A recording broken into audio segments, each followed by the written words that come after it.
Get started here.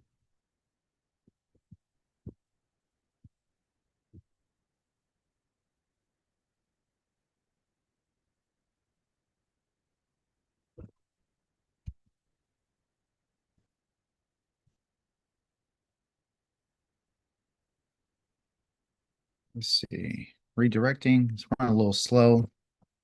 Hopefully we can get it. Yes, we can. This is good.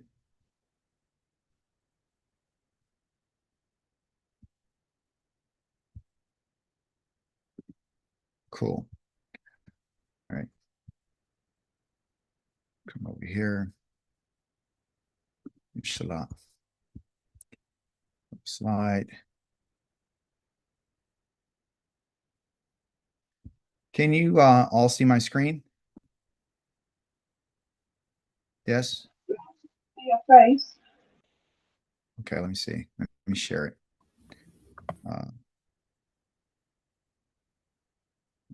Cool. That coming in. There we go. All right, I made it. All right. Shabbat Shalom, Daweed. Shabbat Shalom, Akika. Hallelujah. All right, everyone. Welcome back. So great to see all of you here live online today. Those who are you on Zoom and those who are on YouTube, thank you so much for attending today. I greatly appreciate you. I go by the name Akika because I am your brother. And this is something that I decided to do, and I decided to be to the people of the Creator. And so I want to thank you for taking out your day on your Shabbat when you're ceasing from all your work and coming to learn. Okay. This week's Torah portion is called Shalach Lekah. Okay. Some teachers just say Shalach. The name of it is Shalach, which it is, but there's something a little different in the Hebrew that kind of gives you this Lekah, that to you, because that's what Lekah means. The La means to, and the Ka means you. Okay, so Shalach Lekah. And so in context, this was talking to Moshe. And Most High was saying that he wanted Moshe, to send, the sons of Israel to go and investigate the land and go find out what's going on inside of the land. That's the whole purpose of this Torah portion, the Shalach Lekah. And so the question would be is, why did the Most High want to send them?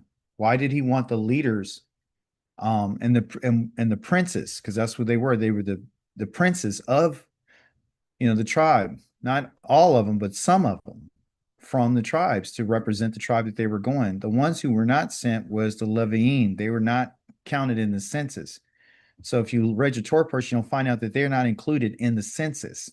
So he didn't send anybody from the tribe of Levi. He didn't send anybody from the priesthood, anybody from the families of Kohat, Merari, or Gershon. He didn't send any of those guys. Okay. He didn't send any of the children. He didn't send any of the women. He only sent the representatives of their tribes. And the representatives of the tribes were literally the leaders of their armies. Okay. So this was a mission that they were sent on to go and tour the land to find out what was going on in the land, whether the land was good, was it not good, what was the situation, what are the people like. But it was sent for Moshe. And the bottom line is the Most High is the one who wanted to send them. Okay. Moshe didn't ask. No one asked to go. The Most High wanted to send them. And he wanted it for Moshe to send them. And the reason why he wanted to send them, everyone, is because he wanted to reveal what was in their hearts. There's always a purpose for the Most High doing things. And the way that he finds out, as we've been learning, what's inside of someone's heart, what is their motivation, what is their inner being, is he has to put us in a different situation. There has to be some type of event to find out what you're really made of. and who you really truly are. And so often we're faced with adversity. We're faced with challenges. We're faced with what they would say some problems. But there is always, if there's a problem or if there's is something we have to deal with, there's always supposed to be a solution. And we don't always have to bow down to whatever that challenge is, wherever that adversity is. You know, we can stand on our on 10 toes and be very firm and resolute about what our motivation, our decision is, and we'll stand firm in that. And so we're going to find out what this is all about. Okay. So it's a sin for you. And it says, "Into the wicked Elohim said, who are you to recite my laws and mouth the terms of my covenant, saying that you hate my discipline and brush my words? You're brushing my words behind you." This text right here is found in the book of Psalms, chapter number 50. Okay. When you look in chapter number 50, it begins to open up with the judgment of the Creator. It talks about how he's going to judge. And more specifically, put your device on mute. Thank you. How he's going to judge his people. Okay. Hold on for a second. Let me see. I got someone live. There you go. So he's going to judge his people. That's the opening verse of chapter number 50. And while he's going through this in the Psalms, he's saying, he takes a pause and begins to talk to the wicked. And he has said this to that, what are, you know, who are you, right? Who are you to recite or to, it says recite right here in English, but up in here is called the Le Sefer. A Sefer is a book. Okay. And it means a recounting or a numbering or words or a story, right? So why are you reciting or why are you reading and speaking about my decrees? Okay. Why are you talking about things that belong to me, right? Why are you doing that? Why have you lifted up? Because this word right here means lift up. Why have you lifted up my decrees? Who are you to do that? Who are you to speak about them? Who are you to open your mouth about my covenant, my bariti, my covenant, right? And you're saying this with your mouth. Your mouth is your pika, okay? And not only that, but it says that you hate discipline, which is this word right here. Hate is right here. Seneta masur. The masur is the next word, and that is the discipline, and that is a turning of the head found in these two letters right here, which is the semach right here. It means to turn as the letter looks, and then the resh is the head. This is where you get your word for Sarah or Sarah, okay? Or you get the word musar, or you get the word yasar, which talks about discipline. So the Most High is saying that you're taking something that belongs to me, okay? And you hate what I'm saying. And it says you brush off my words. The word they're using is in our Torah portion called shalak, okay? So you're vata shalek, okay? So vatashlek, excuse me, vatashlek. Here's our word shalak right here, okay? So you're taking what I said and you're sending away what I said. You're turning away from my discipline. You're turning away from my words and you're throwing them behind you. This word right here, akorika. This means behind you, or you're doing something other than what is stated inside of my decrees, my kukai. Okay. This is what you're doing. And the people that are doing this are called the Larasha. And the Larasha that I'm hiding right here, the key word in there is Rasha. And Rasha means wicked, and wicked means an individual who has decided to go off of the path. You've heard me talk about this before. This is an individual or individuals who decided to walk contrary to the path that has already been prescribed. Okay. The path that's already been described in the laws of the Creator or the rulings of the Most High. Okay. Or the decrees of the Most High. When the Most High gave his decrees, just like you see in this picture, that I'm using as my background, these letters are literally embossed inside of a material, so you can't change them. So when the Most High gave his laws, he inscribed them with his finger, okay, of his covenant, inscribed so they can't be changed. The decrees are the same. The decrees that have been given to us are decrees that have been written down, never to be changed. And that's something that you and I need to understand. These are never going to be changed. Okay. They are the decrees and the statutes that the Most High has given and only given to the children of Israel to reveal himself, to reveal his character, to reveal his nature, to reveal the set apartness of the Creator. And we have been invited to participate in this role for the Most High on the earth. And so he's telling us that everything that I've had, that I have written, you've taken it upon yourself to recite what I said, read what I said, proclaim what I said. But then after what I said, you turn around and you don't listen to the discipline. And so he's telling us that his laws, his decrees, and his words are given for the fact of discipline. That's where our discipline comes from. It comes from the words that Yah has spoken. It comes from the words that Yah has decreed. It comes from the words that Yah has written. It comes from the words that have been documented inside of the La Sefer, which is the book or the scroll of the covenant, which includes laws, the judgments, the statutes, and the instructions, and the appointed times. You see? So when you and I are walking with the Creator, we must be careful and be mindful of the fact that everything that he said has been decreed. It won't be changed. So no matter who comes later to write a New Testament or write a Quran or write something else against the Creator, against what he has spoken, what he has said, all those other writings are just what I said they are. They're writings. They're books that have been written by other authors who have not been authorized to change not one single word that the Most High said. Not me, not you, not our parents, not our grandparents, not the President of the United States, not nobody. No church fathers, no apostles, no disciples, nobody can change what Yah has written or decreed. And that is something that we need to understand. The reason why the evil, wicked Rasha people do these things and cast his words behind their back is because in Hebrew is known as Baza.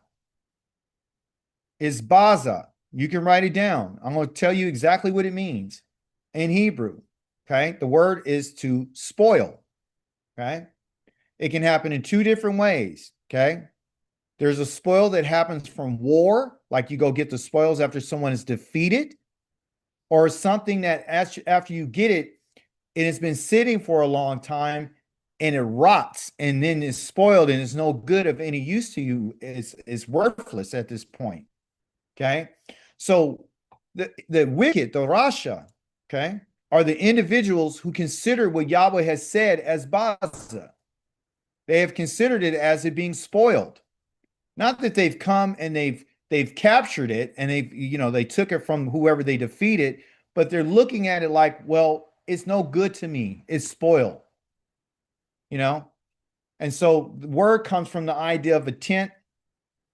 It's the first letter, which is the bet, and represented by the English letter B right here. That will be in Hebrew right here. This is the letter for B in Hebrew right here. This is what it looks like. Okay, the next letter is this Z right here at the top left-hand screen. Come down here. This is what a Z looks like in Hebrew. Okay, and then here the H is right here. This is what an H looks like in Hebrew. Okay, very similar. It has some kind of shape as a line, and then they come right here, and here's another line. That's an H. In Hebrew, this is what an H looks like. Okay, that's all it is. Just the way that the letters are, written out. The script style. Same sound, You know, the bet has a B sound like B.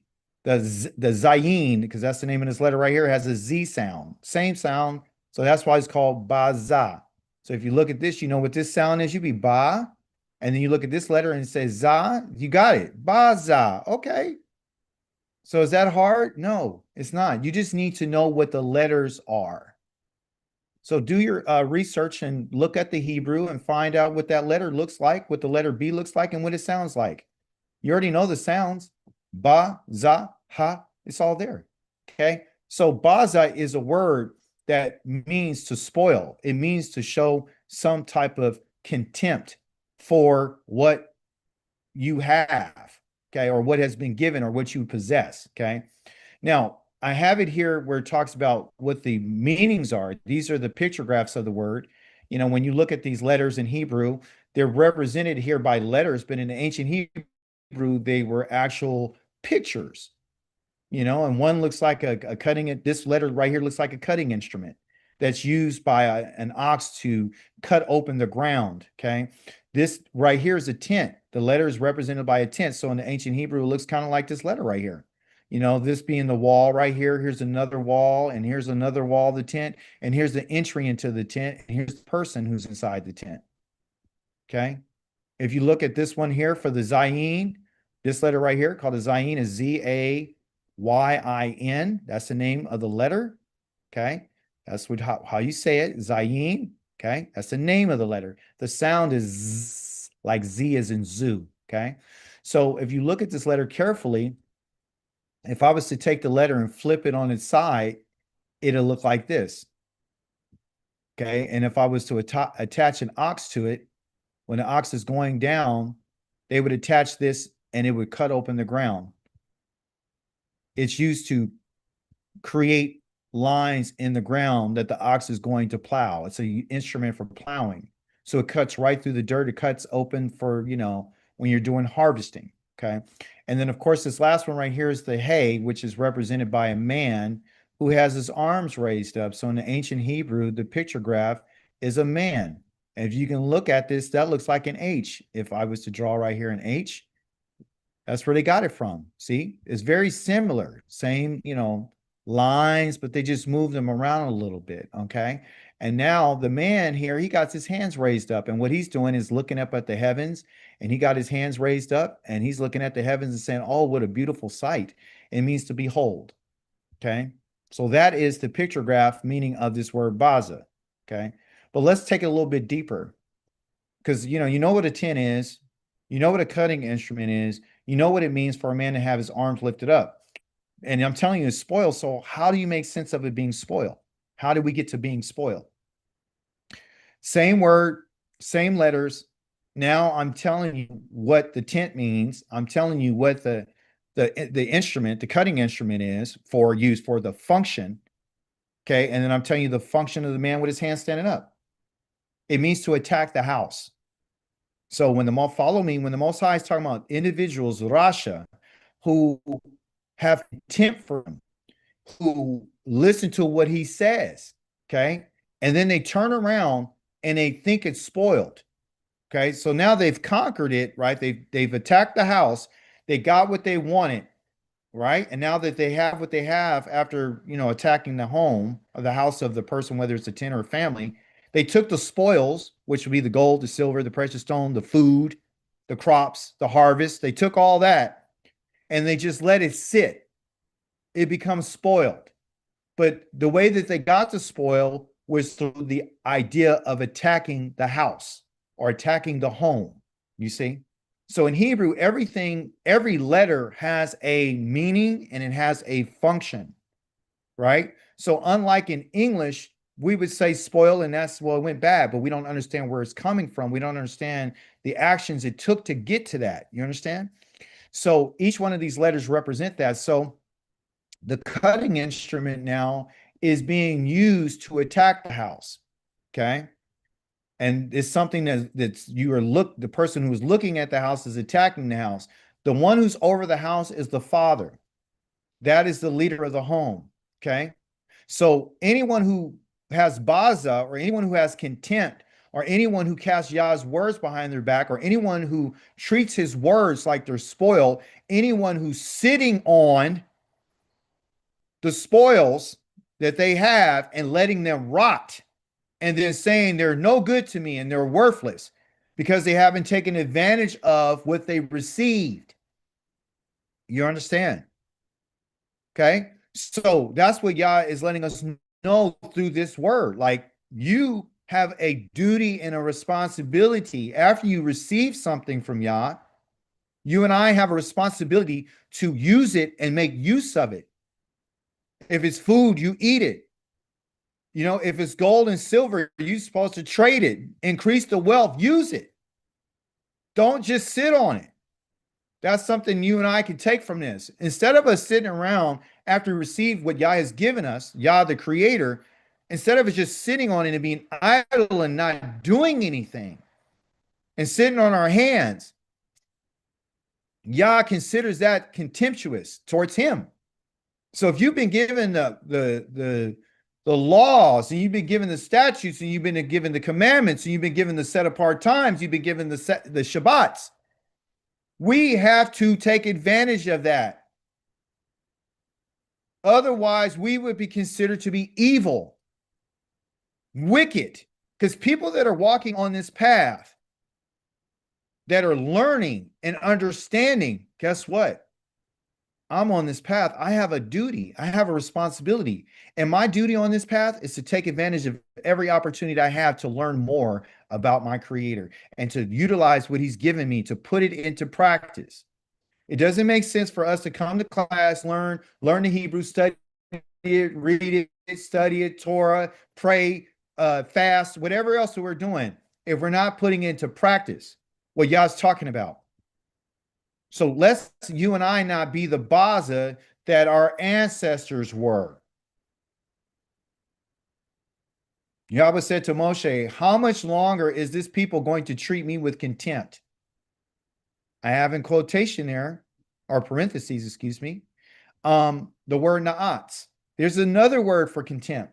So one is to spoil, one is to have disdain, one is to, something to be abhorrent to you, something that's spoiled. This one right here, I didn't want to do a slide for it because it's just a little too much information.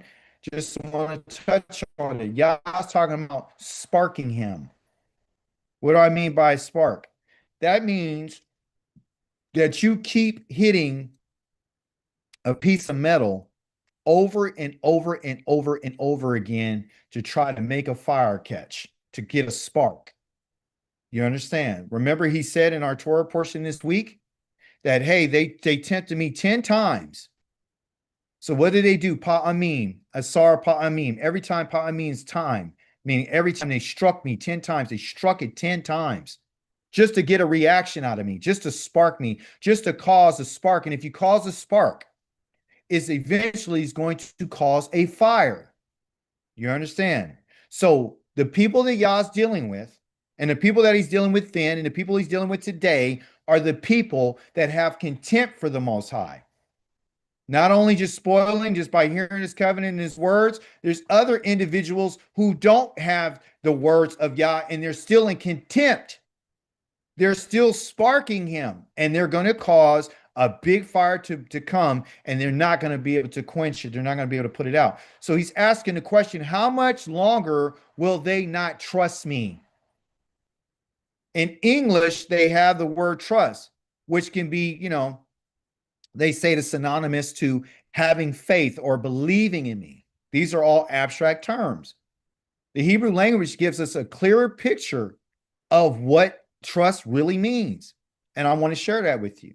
Okay. And he said, especially considering all the signs I performed among them. So here's the bottom line. When Yah's talking about trusting him, he's saying, look, I've done all these things for them. I've opened the Red Sea. I fed them. I took them out of their slavery. I took lives for them. I killed the firstborn. I got rid of their enemies. I destroyed people for them. He's done it all. He's given them a light at night through a fire, and he's traveled with them, and he's protected them. He shielded them off from their enemies. He's put them on his wings and flown them to the destination to separate them from everyone so he can speak with them. And he said, everything that I've done, bringing water out of a rock, bringing quails from across the seas, they still want to find a way to spark Yah. You understand? And so when we look at the Torah, we got to understand when he's talking, what is he talking about when he says they don't trust me? Well, let's see what he means by not trusting me. The word for trust is called aman. It was a word that was used last week when I told you that there was aman and there was anan. Anan means to complain. Aman means to trust. It means to have confidence in the Most High. It means to be firm. Okay? When we look at the firmness of something, once it's firm, then it's something that can be supported. So what the Most High is looking for, he's not looking for faith. He's not looking for you and I to believe in him. Listen carefully. Yah is looking for you and I to support what he said. Be supportive to what Yah said. Be firm in your position. Have confidence. Not based on what you've just only seen, but understand. You understand that the fact is, if Yah wanted them to believe something, he would have never given them signs. Signs is not for belief. Signs were given for confidence. To support, to be firm in your conviction with the Most High. So he's not looking for our belief according to the Greek mind, according to the Western mind, according to the Eastern mind. He wants us to say, guess what? If I was to give you my word and I told you something, I want to make sure that you're firm in it where you won't drop it or you won't cast it behind your back. You won't consider it to be spoiled. You won't leave it alone. You'll support, you'll hold up what I said like a pillar. You'll stand right there. You'll hold it. It's firm. It stands on those pillars of truth. It's going to be right there. You're somebody that Yah can trust. You're somebody that he could give something to, that you're going to run with it. You're going to support it. So going back to the laws, going back to the statutes, going back to the commandments, going back to the Sabbaths, going back to the appointed times, are you and I supportive to what Yah has said? And of course, this is a choice that we all have to make for ourselves. Within the word aman, you have the word am. Okay? You put those two letters together, you drop off the last letter, which is an N at the end, and we just got the two first letters. Let me show you again. The aleph is the first letter. If those of you don't know what Hebrew is, here's an aleph. The next one is a mem. They mean something. Okay. This letter means strong, like an ox. Okay. This letter is the water of talking about movement. Okay. Here's an ox and here's movement. Okay. So what we have is strong water. Okay. Strong water is part of the word for support. Okay. The strong water is what supports the seed that causes it to grow to be some type of kind. It is sure and it is 100% certain that if you have this water and you add to seed to the water, it's going to sprout. It's going to come true. It's a kind. Okay. So for example, the water of an animal is called blood. The water of a human being is called blood. There's other waters besides the water that we drink. It's any liquid, any fluid that flows is considered a mem right here, right here. Okay. So when we talk about a strong water and we're talking about support, hear me and hear me well. You're talking about a mother. That's what you're talking about. The word mother is inside of the word for being firm or being supportive. A mother is the strong glue that holds the family together. The father is the strong pole that keeps the tent up. For example, the father is an Av. He is an Aleph.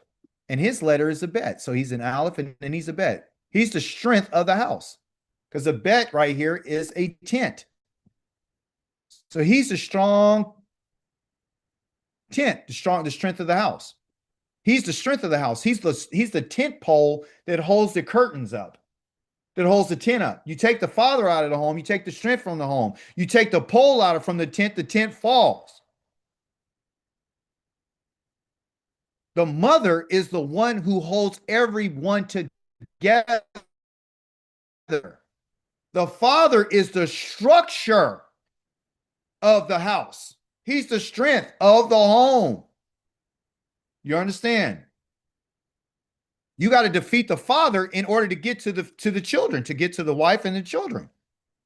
In order for you to get the spoil, you have to attack the house. That you and I just saw what Baza is, to attack the house. You have to attack the father. You and I attack Yah when we don't listen to what he says. We're attacking him when we complain. We're attacking him when we don't uphold and support what he said. You're attacking your father's house. Listen to me carefully.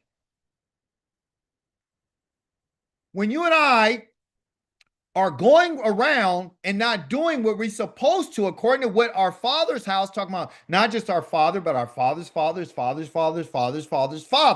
all the way like the tribes of Israel. They were selected according to their father's house, according to the tribe where their fathers came out of. But we have to remember the mother. You take the mother out of the equation, the whole family comes disconnected. She's the glue that holds the family together. So in the word for support, in the word for trust, in the word of being certain, in the word of being a pillar is a mother. She's the glue. She's the strong water. Even after you come out of her womb, you're coming out of some strong water out of your mother's womb. The mother is the glue that holds the family together. I want to talk briefly about Kalev. Okay. Some people call him Kalev. Some people call him Kalev. It really should be Kalev. Okay. I want to tell you about Kalev. Kalev means a dog. That's what his name means, a dog. Okay. So why would he call him a dog? We don't like dogs. Well, some people do, some people don't. Dogs are loyal. Dogs are watchful. A dog that loves his master will kill you for attacking his master. A dog will protect the home of his master and everyone in it. That's what a dog is. And that's what they will do. Kalev was a dog, okay? But there's something about this dog that you and I should know. Because Yah wants us to be like Kalev.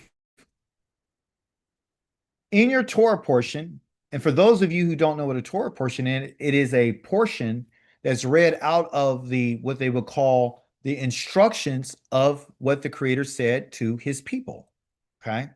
They're written in English for our learning, but the original language is written in Hebrew. This is the reason why those of you who are watching live and those who are you on YouTube, understand you have to be able to understand the language and the culture of the scrolls that were written. The scrolls are not religious texts. I said it last week and I'll say it again. Okay? They're not a religious text. Okay? You said, well, how do you say that? Isn't the Bible religious? No. The New Testament is religious. Okay? That's where you get all this stuff about, discipleship, going to the world and preaching to people and all that kind of stuff. That never happened in all the history of the children of Israel. That didn't happen in Abraham's day.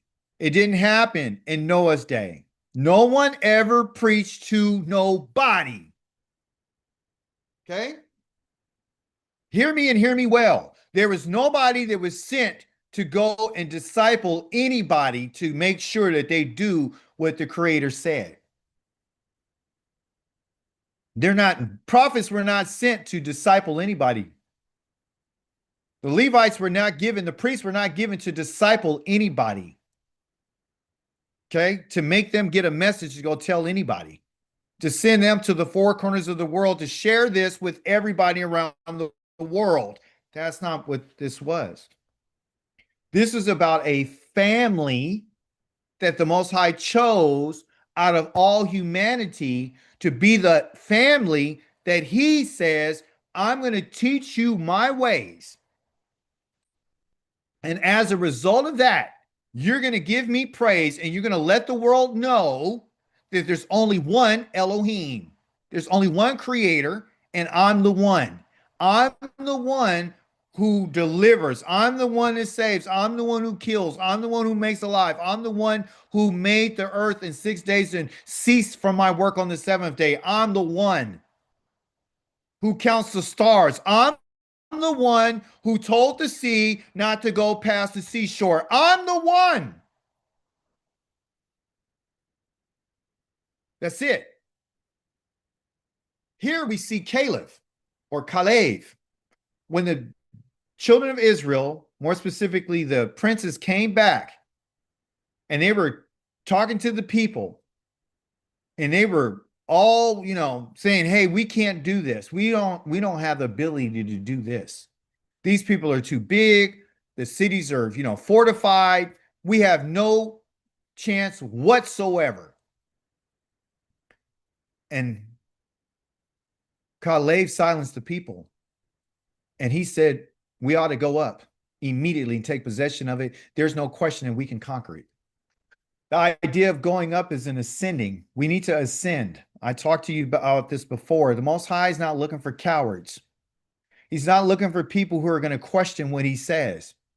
Whether you're a male or a female, he's not looking for somebody who's going to placate. He's not looking for somebody who's going to sit on their hands. He's not looking for somebody who's not going to do what he says. He's not going to look for somebody that is questioning everything he said. He's not looking for people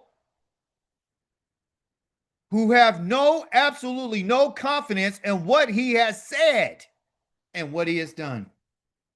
Those people are not the people. The people that y'all are looking for is someone like Kalev. Kalev said that, we can do this. It's a word here in Hebrew. I just put a little phrase right here. It says, ki yokol nukol la, meaning that we could go in there. This word conquer means that we have the ability. We have the ability to do it. We have the know-how to do it. We can do it. We can do this. We can go up. We should go up. That's in total opposition to what the other 10 people were saying. He was part of the minority. The majority was like, no, we can't do it. He was like, no, we can. He was loyal to the Most High. No, we can. And the reason why he was like this is because of his name. Your name in Hebrew is your character. So here's Kalev in Hebrew. The picture graphs are used to tell you what the letters mean. For example, this letter right here, the Kaf right here, is a palm of the hand. It's a palm of the hand. Someone's palm of their hand, okay? This one right here is a shepherd's staff, okay? It's a staff. It could be either this way, it could be this way. A staff. It's a shepherd's staff, okay? This one right here, again, is the tent, the family, okay? So in his name, there's the idea of a palm, there's the idea of a staff, and there's the idea of a tent, these pictures. A palm of the hand, the staff, and a tent. Okay, so let's try to make sense of this. Because this guy right here is loyal. This guy right here has courage. This guy says we have the ability. This guy right here has a staff in his palm. This guy right here, if you look at this word right here in Hebrew, just by itself, just take those two letters right there. In Hebrew, that's called kol. And kol means everything. That's what it means. Okay? It means everything. What does it mean, all or everything? It means that you are tamed. That word right there means tamed. Everything was the English, word for all. Okay? So everything that one has to be tamed, whether it's an animal, whether it's a flower, whether it's a plant, whether it's an ox, whether it's a child, everything needs to be disciplined.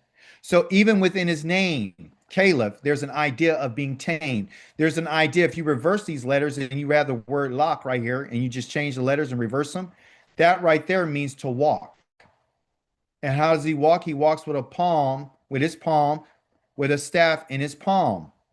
When you discipline someone, you discipline them with a staff in one's palm. When you correct an animal, you correct them with the staff in the palm to guide them, to poke them, to goad them, to get them to do what you want. When you're disciplining a child, you're supposed to put that staff on their behind in order to tame them so they can go about, so they'll be ready and they'll be tamed to do the service and to walk the way they need to walk. Walking in Hebrew has to do with how you live your life.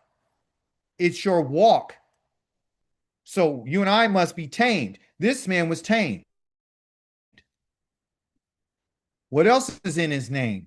What else can we gather from it? Here's another part of his name. These two letters right here. Here's the ka. Here's the lave. It's the staff and the tent. Well, what do you mean? What's the staff and the tent? The staff is used for authority. That's what the staff is. A staff is a picture of one who has authority. Who has authority over the tent? Well, what does the tent mean? The tent of one's inside, the authority inside. In Hebrew, the word lave, which you have right here in English, lave right here, in Hebrew means mind. And the first letter, ka, by itself is a preposition that means like or according to. So, what was Kalev? Kalev was like-minded. Because in Hebrew, lave means mind or heart. Also, the word kol by itself, again, is not only all and that's not only tame, but it means complete.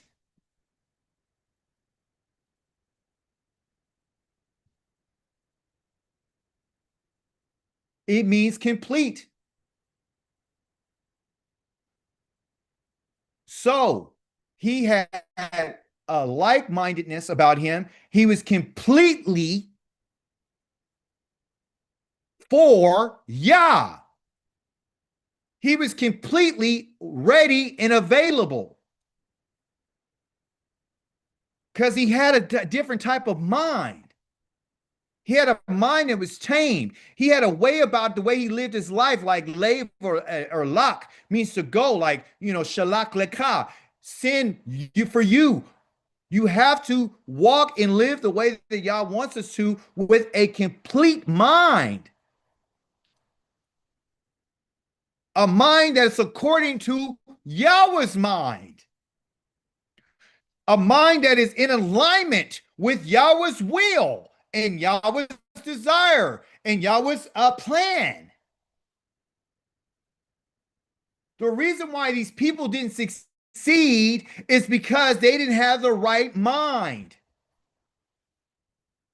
They were unfaithful to the Most High. They were incomplete.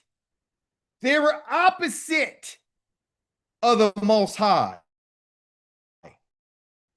Their mind was on something totally different. They didn't have the mind to conquer. They didn't have the mind to prevail. They didn't have the mind to completely decimate these people. They didn't have the mind to go in and replace the people that Yah says, I want out of there, because these people are evil. These people are wicked. And they're undeserving and they're shameful. And I want you to go in and I want you to take this land because I promised it to your fathers. So it's just not a name. It's just not, well, this is Kalev. No, Kalev. No. Yah has afforded us the opportunity to research and to find out the etymology of the word. He's given us and shown us kindness by showing us, well, it's just not a name. It means more than what you think it means. Yah's going to tell us this is the only one that I'm looking for. I'm not looking for nobody else. I don't want anybody else. I only want him and Yehoshua. These are the only two that I'm going to allow to live and continue are these people. So they're given to us to teach us what you and I need to be like. You need to be like Kalev.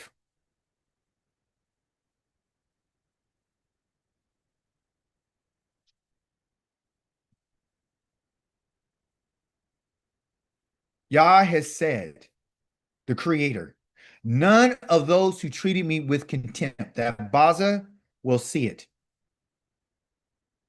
But my servant Kalev, the one that is like heart, because he had a different spirit with him or in him and has fully followed me.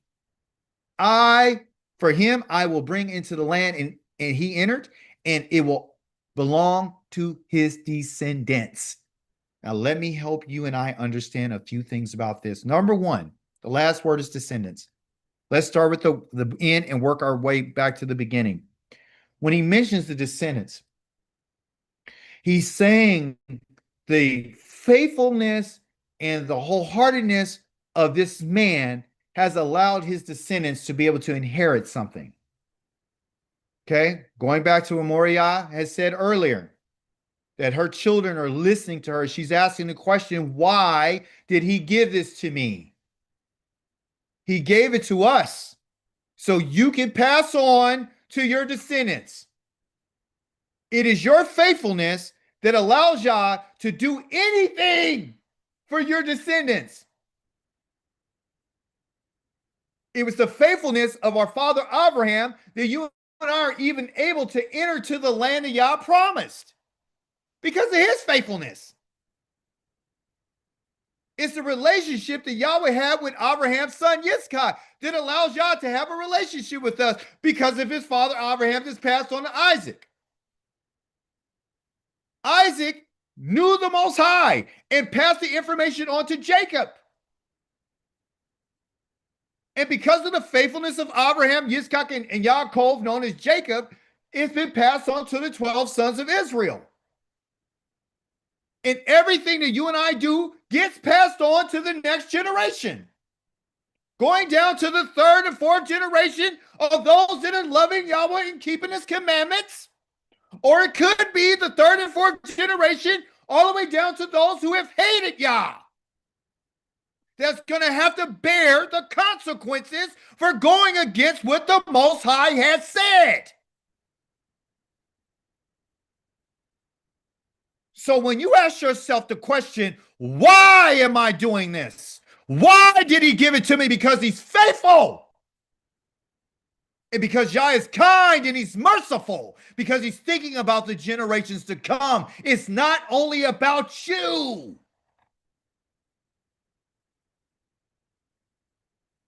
Just like our ancestors passed on bad habits to us, they also passed on promises that you have access to. We have access to the name that Yah gave to us, which is called Yisrael, he who has prevailed with Yah. You have access to Yah. You understand me? Because of what your fathers have done, Abraham, Isaac, and Jacob. It's Yah's promise that he made to them. Yah's kindness is given to us because of what he said to them. It's Yah's kindness that he's showing to us because of how they treated Yah. We've been scattered to the four ends of the world because of how our ancestors treated Yah.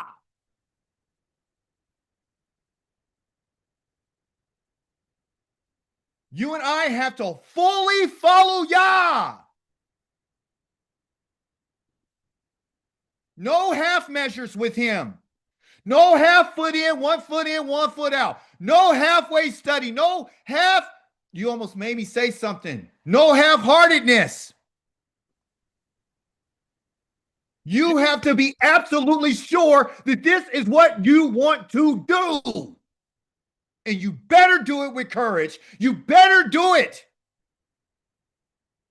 wholeheartedly, like Kalev. It said he had a different spirit. What kind of spirit did he have, Yah? He had an akaret spirit. Different there means akarit. Akarit means he had a spirit that was other than what others had. It was something different about him. It wasn't something that Yah gave him and didn't give nobody else. It's something that he developed on his own.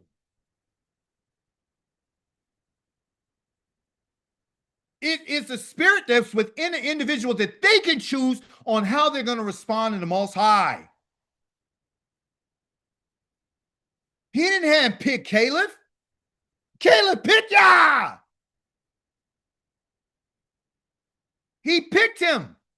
He chose Yah. He chose Yah over everything. He chose Yah over adversity. He chose him over challenge. He chose him of the impossible.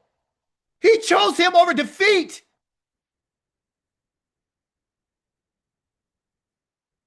He wasn't following Yah for a Shabbat service.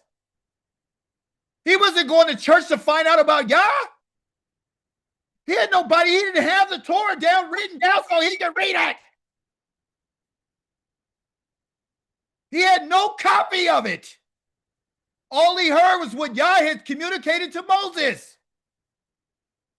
And that's all you and I have to remember. You listen to what Most High said to Moses. You listen to what he said to him. Because that is the only word that Yah has given to man to follow to the children of Israel. This is what I want you to do. You leave everything else to everyone else. Leave all those other manuscripts, books, titles, encouragement, self-help, whatever you're reading, you leave it to the other nations. For us, it is about us following what Yah has said to us and to nobody else.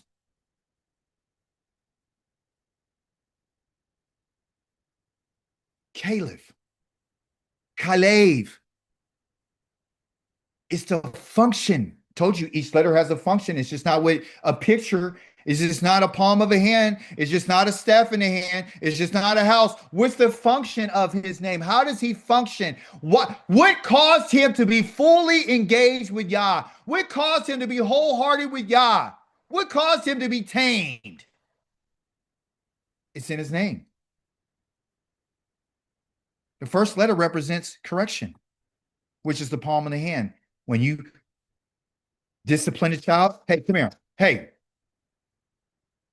Or push that child or direct them or push them and tell them to sit down. You use the palm of your hand to guide them, to protect them, to correct them, to discipline them, to tame them. And one has to do that for oneself. We want to correct everyone else, and that's the problem. You and I need to find a way to tame ourselves, to give an example like Kalev has given to us. Can't you see why he's written in the Torah? Can't you see this is the reason why you have a copy with his name in it? Can't you see this is Yahweh's testimony to what he's looking for? Can't you see he's the solution? He's the answer to the problem that Yah has with the rest of the children of Israel. Can't you see how you and I can get close to Yah? You can get close to Yah by just understanding his name. You can get close to Yah just by accepting the terms of this name. Part of Kalev is to be corrected, to be guided, and to do what? To be about your family. Correct and guide the family. Because Yah knew that when I give this to him, his descendants are going to be just like him. Because he's correcting him. I'm going to do what I'm going to do to Abraham. Chapter number 18. Should I not tell Abraham what I'm about to do, knowing that he's going to teach his descendants to follow me? That's our job. That's our function for those of us who want to be wholehearted. For those of us who want to receive an inheritance. For those of us who care about our descendants. You and I have to be like Kalev. We have to be like-minded. We have to be whole. We have to be complete. We have to be guided. We have to be corrected and disciplined. Look what Kalev said. He said, if Yah is pleased with us, then he would bring us into the land, into this land, and give it to us, a land flowing with milk and honey. Just don't rebel. That's what Kalev said. Don't rebel against Yah. He'll give it to us if he's pleased with us. If he delights in us, he'll give it to us. Same thing today. He'll give it to us. If he delights in us, if he's pleased with us, if we're something that Yah can look at and be impressed with. Have you and I taken out the time to try to impress Yah? Huh? Is our behavior? Everybody, they only pull you over at our car because. Listen, is our behavior something that is impressing Yah? Is it something that's impressive to him? Is he impressed with our desire to know him? Is he impressed with how we treat each other? Does it make him happy to see how we're living our lives? What are you and I doing? Are we sitting on our hands? Or are we moving? Or are we making something happen? Kalev did not sit on his hands, and neither should you. Neither should I. You only have this time on this earth right now to make your move. Make your move with the Most High. Show him that you're serious about him. Show him that you have respect for his name and his laws and his decrees. Let's show him. This is our time. This is our moment. Just don't rebel against Yah. Rebelling against Yah means going against what he has said. Don't go against him. Finally, the Hebrew prepositions. In Hebrew, there's certain letters that are used for prepositions. And these are just 3 of them. There's a few more, but a majority of them is in Kalev's name. There might be 5 letters just for a preposition. These are the 3 out of the 5, and it has to do with his name. That's not on accident. Again, the first letter of his name, the K, which is the Kaf, means like and according to. So in Hebrew, if you want to say like something, you say ka. If you want to say to or for, you say le or la. If you want to say inside or with, you say ba. That's how it is. So it's Kalev. Kalev. Kalev. You understand? So let's be like him. Let's take from him what the Most High has shared with us about him. And let's live like he did. And let's go to Yah like he did. Let's be for Yah like he was. Let's walk for Yah. Let's tame ourselves and have a different type of spirit. Let's tap into that. You and I can. It's available. Let's have the authority that's inside of us like Kalev. We can do that because that is what Yah is concerned with. He's concerned with on the inside.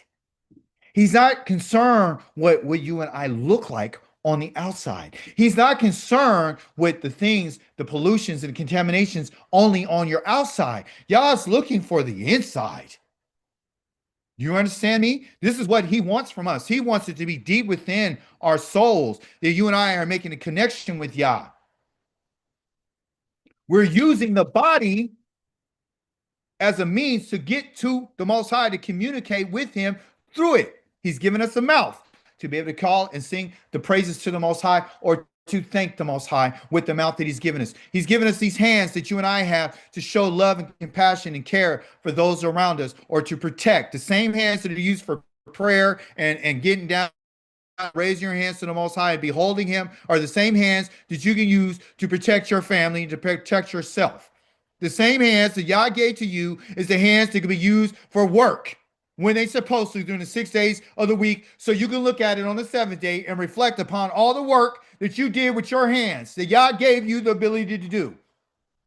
Yah has given you your kneecaps so you can get down on your knees and bend and lay down in front of the Most High and pray to him with your face prostrated to the ground. That's the reason why he gave you those kneecaps. He's giving your feet so you can walk and you can live and you can go to the places and see all the beautiful things that he made. And you can run to someone's help, or you can run for safety, or you can run. He gave it to you.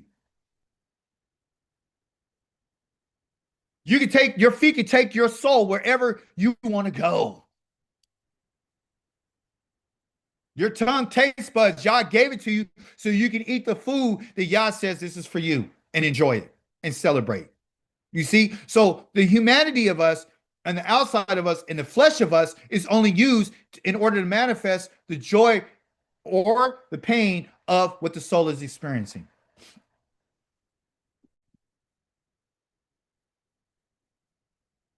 Because Yah wants truth. This is what Dawid said. Yah wants truth. He said, my mother conceived me in sin. I was shapen in iniquity. He was talking about the way that his body was formed. He was saying inside in him that he had this sin nature that was already attached to his soul the moment that he was even conceived. He said, in my mother's heat of passion, she conceived me. Like everyone else who got to this earth. He says, but still, that might be the case. Still, you want truth. You still want something in the inner person. So make me know. Make me know, cause me to know, cause me to be intimate with wisdom on the inmost part of who I am. My lave, my heart, my mind. You still want this. I want you to help me know it. So when you and I are walking on this path with the Most High is telling us, if you really want me, you really want to know who I am, and you really want to have a mind, it's going to have to be laced with truth. You're going to have to operate in truth when you're dealing with the Most High Yah. In order to know the Most High, in order to get the truth that Yah's looking for, you're going to have to know the Most High. You're going to have to know wisdom. You're going to have to ask some questions. Because often you and I think we know something when we don't know it. So what is truth? What is it? In Hebrew, it's called emet. It's emet. E-M-E-T. You look down here, you see your Hebrew letters. Well, doesn't that look familiar? Well, okay, so we got an aleph again, and we got a mem again. Wait a minute. That's strong water again. That's part of the truth.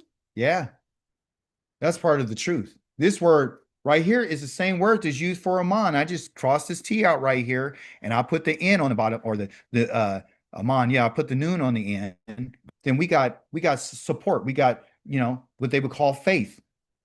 We got a certain kind. We got a blood type. We got a species. Oh, okay. So we could just change out that letter, and it changes everything.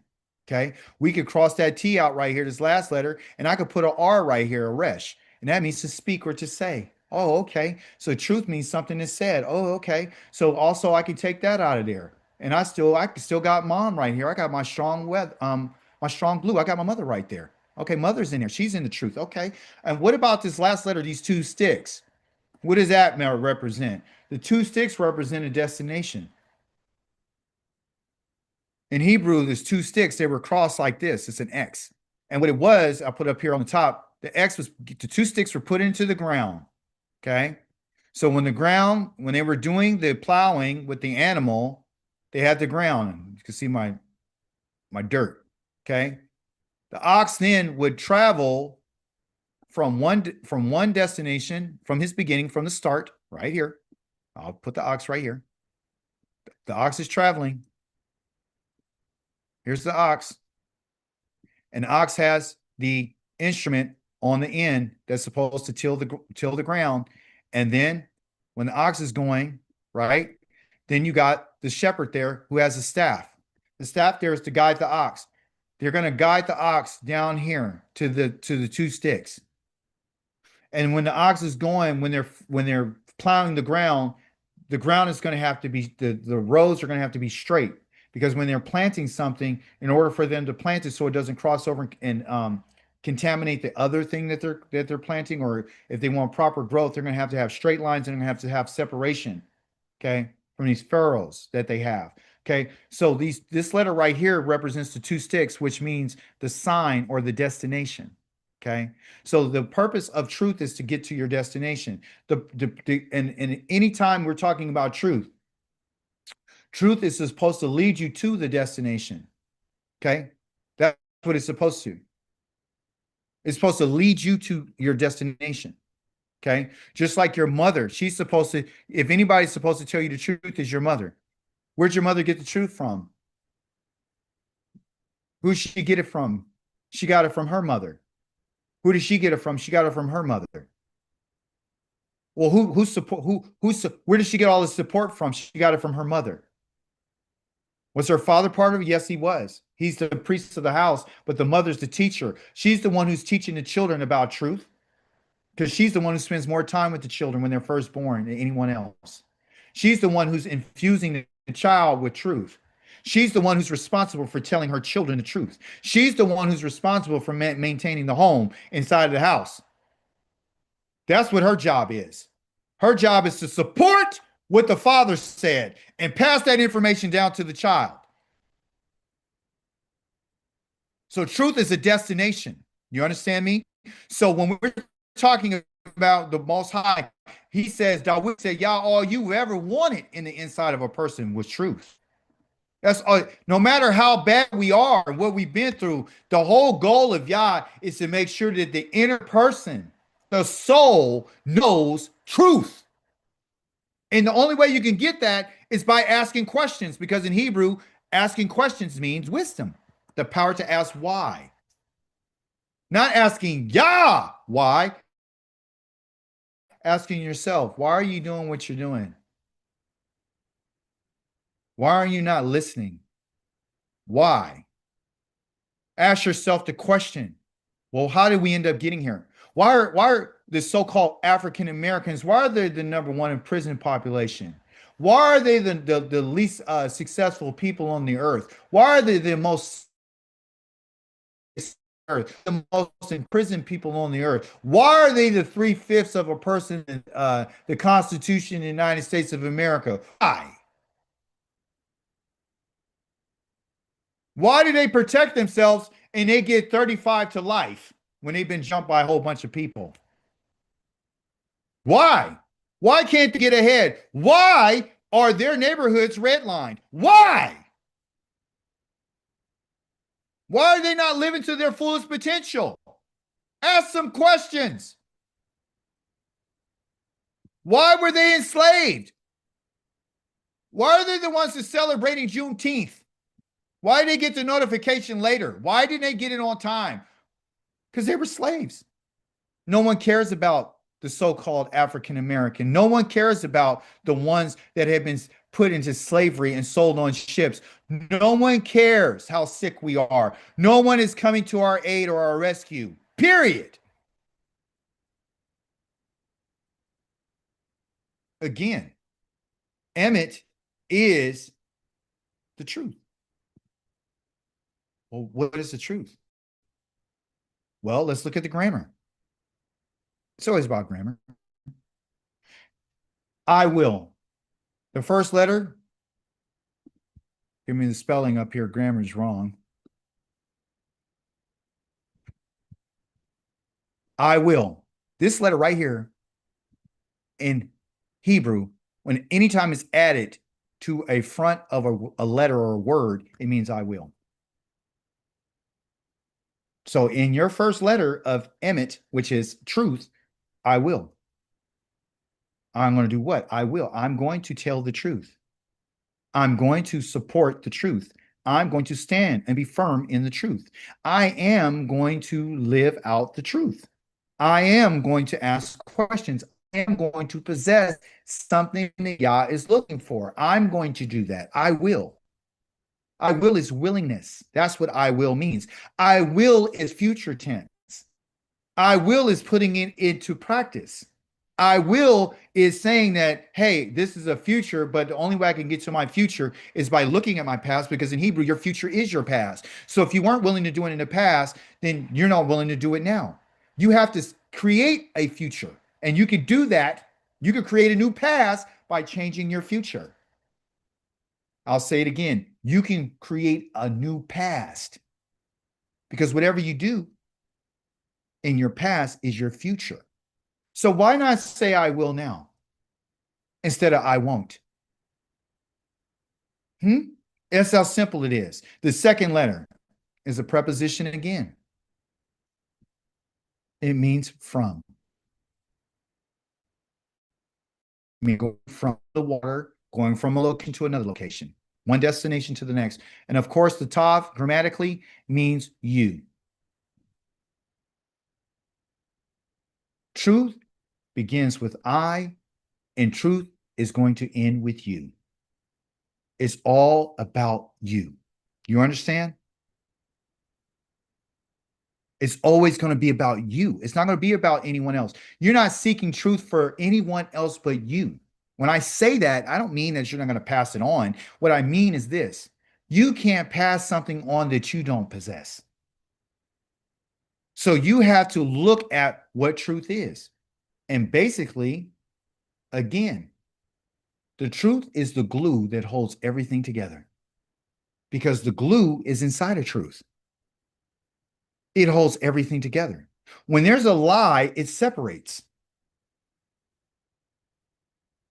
It doesn't bring everything together. It doesn't hold everything together.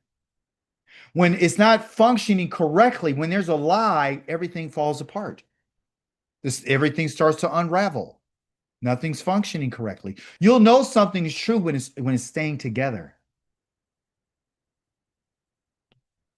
And you can see the word glue, which is the word for mother, in the word for truth. So just like a mother holds the family together, truth holds everything together. There's a woman that you read about in your Haftarah this week. Her name was Rakav. Rakav means street. That's what her name means. She was a prostitute. Okay. And in her prostitution, an opportunity came to her. Okay. There were two spies that were sent by Joshua. They came to the city of Jericho to spy out the land, not to tour it, but to spy it out. They had to find a way to hide themselves, and they hid themselves in the home of a prostitute. Now, what were they doing there? They were spying out the land. They hid themselves there at the prostitute's house. Okay. And this prostitute, called Rakav, and by the way, before I go any further, her name not only means street, but it means to be wide. Okay. Because that's what a street is. A street is not always known as being narrow, but being wide. And her as a prostitute, you can see that that's even within her name. She's, she made herself available. She was very broad, didn't have any, what you would call restraint. She was in the streets. Okay. And so in the streets, she was moving a certain way. She was open to everything and anything, because this is the way that she was thinking. This is what's in her mind. This is her heart. This is her heart of hearts. She's a whore. Okay. So, and I'm going to tell you something. There's nothing literally wrong with a whore. And what I mean by that is saying that women are not only whores, but men are too. In the whorish mind, as I'm about to show you, that it's just not a woman who's giving her body to someone, but it's a mindset. Okay. This prostitute said, I know that Yahweh has given you the land. The fear of you has fallen on us. Everyone in the land is terrified at the thought of you. How does she know it? How does she know that Yahweh had given them the land? I'm going to tell you why. Because she heard about everything that Yahweh has done to all the other nations. This whore possessed more of trust and more confidence in Most High than even the people that were underneath his leadership in the wilderness. This woman did not have a copy of the Bible. This woman was not taught by a Levite priest. This woman was never so-called baptized. This woman never had any experience whatsoever with the Most High except for finding out about his reputation. Okay, that's all she had. She said, we've heard, because news travels. Okay, they didn't have any internet. They didn't have any newspapers. They didn't have none of that. They just had people that were like putting people up on it. Hey, did you hear about this? We've heard how Yahweh dried, or what they call the Yavesh, up the water in the Sea of Suf, which is the Red Sea ahead of you. And when you left Egypt, and what you did to the two kings of the Emori on the other side of the Yarden, Sikon, Og, that you completely destroyed them. So now this is something that's in context. This is 40 years later after Yah didn't allow the generation to go in because of their distrust of Yah. Okay. There was something interesting about when she said that Yahweh dried up the water in the Sea of Suf, which is the Red Sea ahead of you. So she heard of the signs. She didn't see them. Okay. She had no knowledge of them personally. You know, she's a third party here. So she's hearing this. Okay. But the point that I want to focus on without going too deep into what she said is there's a word here called Yavesh. Okay. This word Yavesh in Hebrew doesn't mean dry like Yabashah, to make something dry. Okay. It means that Yah confounded, or he put to shame. Okay. So how is this important? Why are you mentioning this? Because when Yah dried up the water, the Red Sea, because that's what he did, he put the sea to shame. Okay. When Yah is dealing with the children of Israel, Yah is going to put to shame everybody and everything that stands in our way. I need you to hear what I'm saying to you. When it says he put the water to shame and he put the sea to shame, okay, what he's saying is the sea was in its own way, because it's living, was, despite its power, despite its waves, despite its hundreds of millions of gallons of water, despite its waves, despite its currents, despite its flow, Yah ceased it. He put an end to it. He said that you're not going to function the way that you're supposed to function, because I have so much power over you. I can cause you to not be what you need to be. So you're not going to be the sea right now. What I'm going to do is I'm going to stop you from being what you are, so I can bring my people through. He put to shame the Jordan River. You're not going to flow like you normally do. I'm going to cause you to stop so my people can come across. He put to shame the armies of Pharaoh by saying, you are chariots and warriors and spears and swords and arrows and bow and arrows and spears. I'm going to put you to shame because for my people. When we walked out of Egypt, God says, not a dog is going to open their mouth to even wag their tail at you, because when Yah is with us and he has to move us, he'll stop everything and everybody from being what they normally are to show the distinction between us and everyone else. Do you follow what I'm saying to you? Yah putting something to shame for our sake is what caused this woman and everyone else to recognize the power of Yahweh.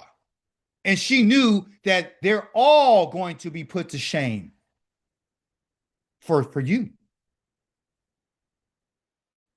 It's for us. Do you understand that? Ahead of you, when you left, Yah dried up the waters for you when you left Egypt, and what you did to the two kings, and that you completely destroyed. She's thinking and knowing and accepting in her mind that there's something different about these people. They have an Elohim that I've never had an experience with, but I'm smart enough and I'm wise enough to start asking some questions, to start thinking, to start making inquiry, and to make some moves in order for me to be able to be spared. Yah will shame even the seas for the children of Israel, like he has already done. Yah is going to put to shame the nations for you. I want you to understand this. This is not something that is just a one-time event. Yah is going to do it again.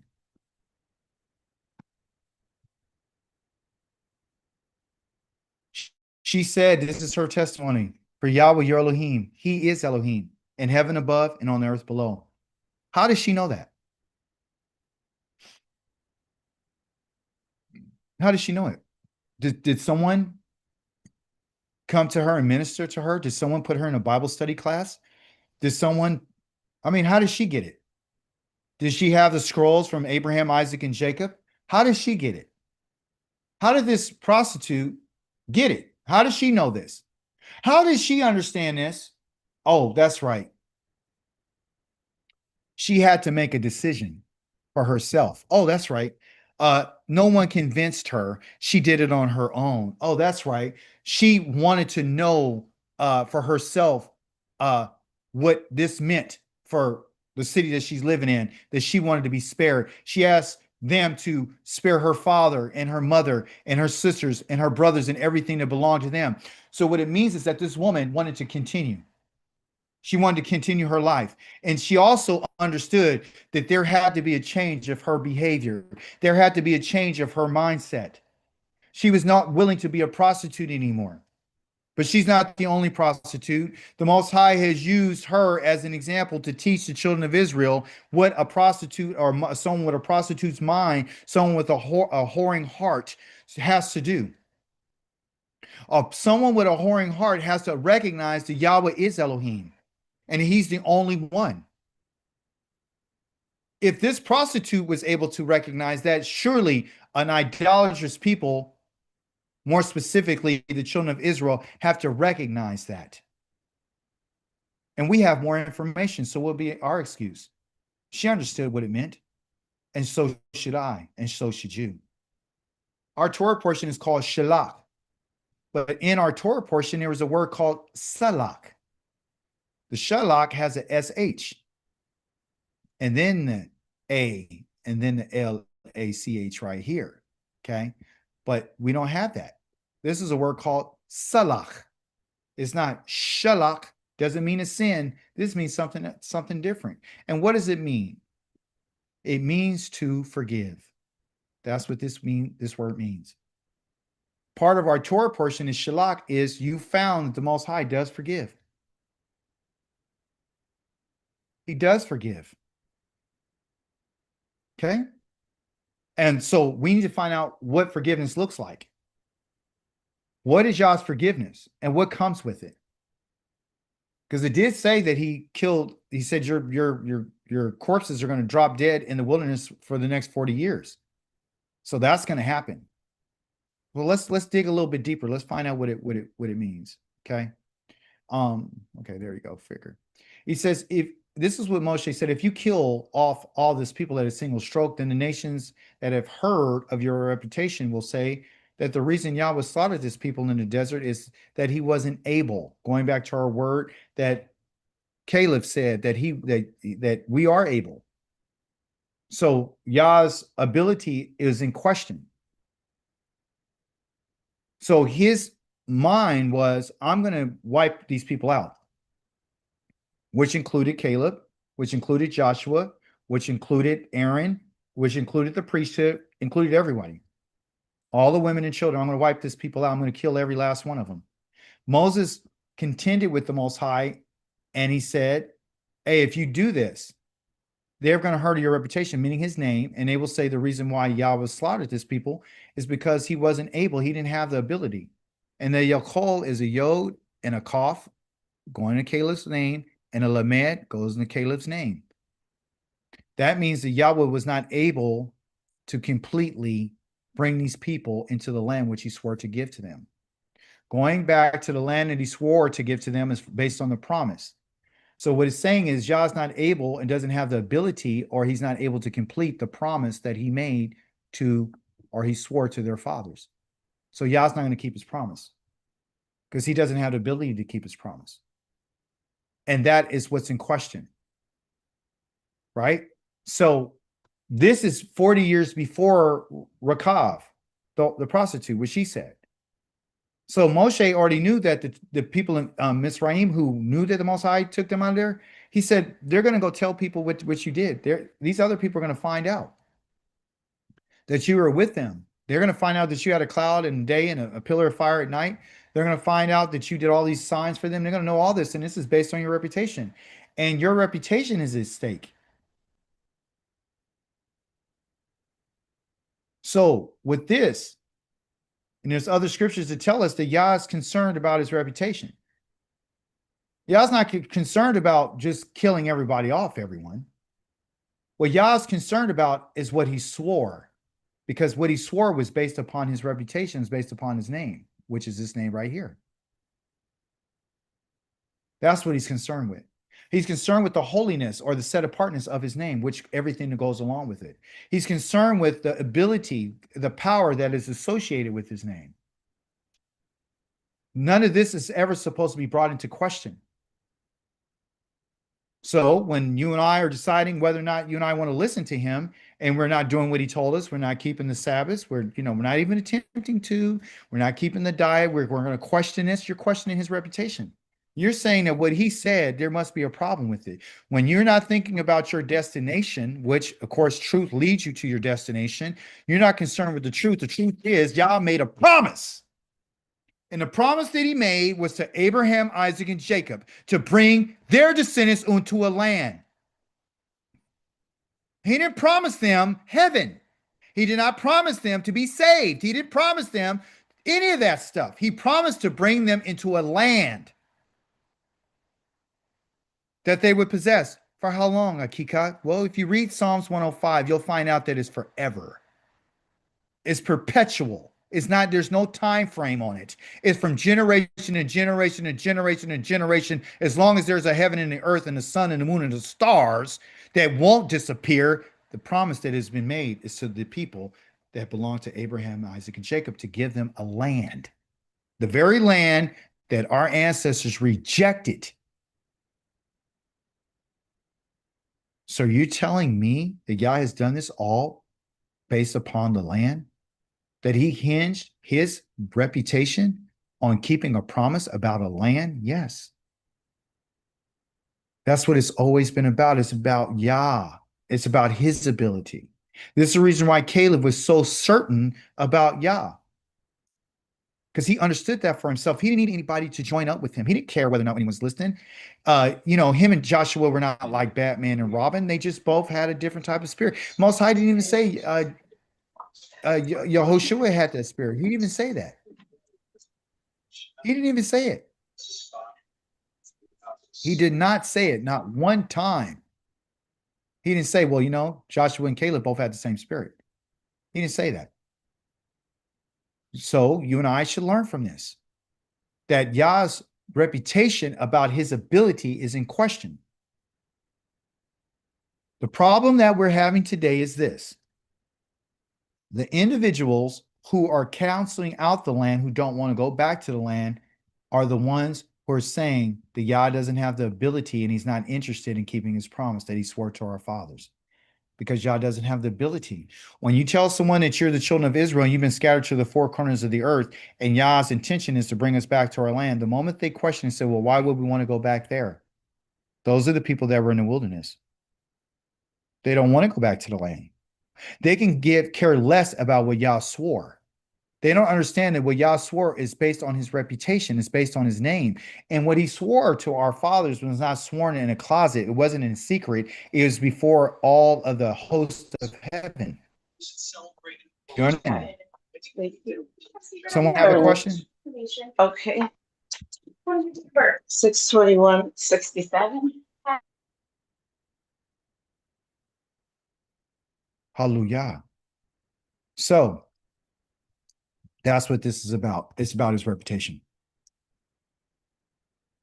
Now, I told you shalak means to, or salak means to forgive. Yah says, I have forgiven. Because Moshe asked of it, and he requested the Most High, and Moshe said, I've forgiven him. He says, but sure as I live, that the whole earth is filled with the glory of Yahweh, none of the people who saw my glory and the signs I did in Egypt, in the desert, yet tested me these 10 times and did not listen to my voice, will see that the land that I gave, or excuse me, will see the land I swore to their ancestors. None of them. None of those who treated me with contempt will see it. This is a learning experience for us. This is a learning lesson, okay? Meaning that the Most High is letting us know that the forgiveness that he has given comes with the punishment. The punishment, okay, is for not listening to his voice. Okay? Now, listening to his voice, everyone, is equivalent, which I'm about to show you, is equivalent to being a prostitute. When you and I don't listen to what the Most High has said, you're being a prostitute. Whether you male or female, you're being a prostitute. Our example that we have is in the book of Hosea, which talks about how the Most High told Hosea, go marry a prostitute. She wasn't listening to her husband. Yah says that prostitute is the children of Israel. They don't listen. They're not listening to my voice. When a wife does not listen to her husband, she's being a prostitute. I know you never heard it because you don't understand the Hebrew culture. A woman who's not listening to the voice of her husband, Israel that's not listening to her husband, is a prostitute. Do you understand? A prostitute is someone who's going to cut off the line, is going to cut off the seed. Their prostitutions almost got us completely cut off from the promise. He said, I'll wipe all of them out and I'll start off with you and I'll make you a greater and more powerful nation than them. That's what he told Moses. And it all happens because no one's listening to Yah's voice. In Hebrew, the word for voice is called a kol. It's not the cough and a lament. I mean, it's not the kol here, which is the cough and a lament. This is a kof. It's a little bit different. They look very similar and they sound exactly the same. One is with the palm of the hand and the other one is to gather. That's what that Q means right there, okay? Which is called a kol. It means to gather, okay? And what you're doing is, it's called kol. What you're gathering is to the staff, because that's what that word means. This one right here. This word right here means gather to the authority, gather to the staff. So when Yah is talking about they're not listening to me, they're not listening to what I'm telling them, or the way I'm directing them, the way that I'm leading them, the way that I'm teaching them, the way that I'm correcting them. That staff is not only for guidance, it's for teaching, it's for protection, it's used for all that.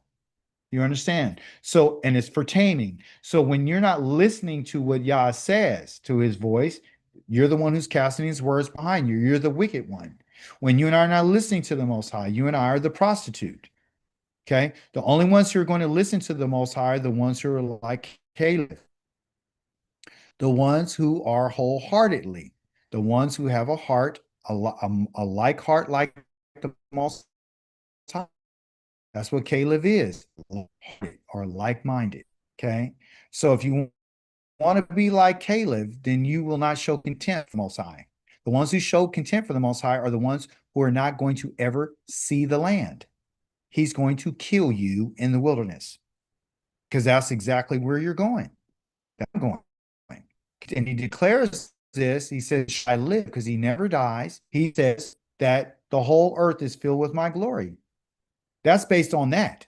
So the promise of these individuals not going into the land is based on his glory. of Yahweh that fills the whole entire earth. So what is his glory? His magnificence. There's signs, his wonders, all that. Everything that he's done, he said, they tested me these 10 times. They kept doing it over and over and over again. They didn't listen to me. Yah's fed up. It's boring now. Okay. It's Tatum.